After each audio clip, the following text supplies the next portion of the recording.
গতকাল যিনি রাজা, আজ তিনি ভিখারি। কাল যিনি এলেকশনের কাছে মহামূল্যবান, আজ তিনি আস্থা করে নিক্ষিপ্ত।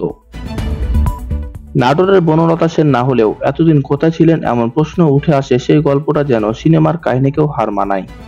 অভিজাত এলাকায় জমজমাট নারী ব্যবসা সহ ভয়ঙ্কর সব অপরাধমূলক কর্মকাণ্ডের সঙ্গে জড়িত ছিলেন নরসিংদী জেলা যুব মহিলা আওয়ামী লীগের বহিষ্কৃত সাধারণ সম্পাদক শামীমা নূর পাপিয়া।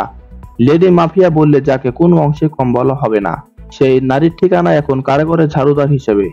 একসময় যাদের মদদে অক্ষত শামীমা নূর পাপিয়া হয়ে উঠেছিলেন সময়ের আলোচিত নেত্রী, দেরিতে হলে ঘুম ভেঙেছিল সেসব নেতা মহানেতাদের। রাজনীতি তার চিরায়ত নিয়মে মনে রাখেনি পাপিয়াকে, তবে তিনি আছেন স্বমহিমায় এবং বহাল তবিয়তেই আছেন। কারাগার থেকে জানান দিচ্ছে নিজের এমন অস্তিত্বের কথা। কারাগারে দিন যাপনের শুরুর দিনগুলোতে অলস সময়কে নিঃসঙ্গ পাপিয়া মিলেছেন নিজের সঙ্গে। সে সময় শুয়ে বসে কাটানো পাপিয়ার চেহারা ছিল না নিজের কৃতকর্ম নিয়ে কোনো ছায়া। মাত্র 4 বছর এই কারাগারেও যেন তিনি পেতে বসেছেন নিজের সাম্রাজ্য। সম্প্রতি সেই পাতানো সাম্রাজ্যের ফাঁদে পড়েছেন আরেক বন্দী শিক্ষানবিশ আইনজীবী রুনা লায়লা। আর তারপর থেকে বেরিয়ে আসছে কারাগারে একের পর এক পাপিয়া কাণ্ড।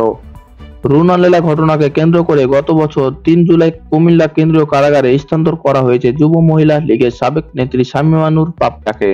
গাজীপুরের কাশিমপুর কেন্দ্রীয় মহিলা কারাগার থেকে তাকে বদলি করা হয় কুমিল্লা কেন্দ্রীয় কারাগারে। কারা সূত্রে জানা গেছে, কুমিল্লা কেন্দ্রীয় কারাগারে ঝাড়ুদারের কাজ করতে হবে কারাবন্দী শামীমা নূর পাপিয়াকে।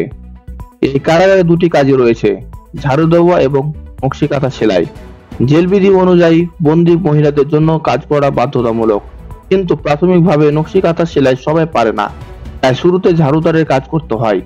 সে অনুযায়ী পাপিয়াকে ঝাড়ুদারের কাজই করতে হবে। জেল বিধি অনুযায়ী সাজাপ্রাপ্ত আসামিদের কারাগারে কাজ করা বাধ্যতামূলক। বন্দী জীবন শুরুর আগে 5 তারকা হোটেলে নারী ও মাদক ব্যবসায় ছিল পাপিয়ার আয়ের মূল উৎস। দেশের অভিজাত কিছু মানুষ ও বিদেশিরাই ছিল তার গ্রাহক।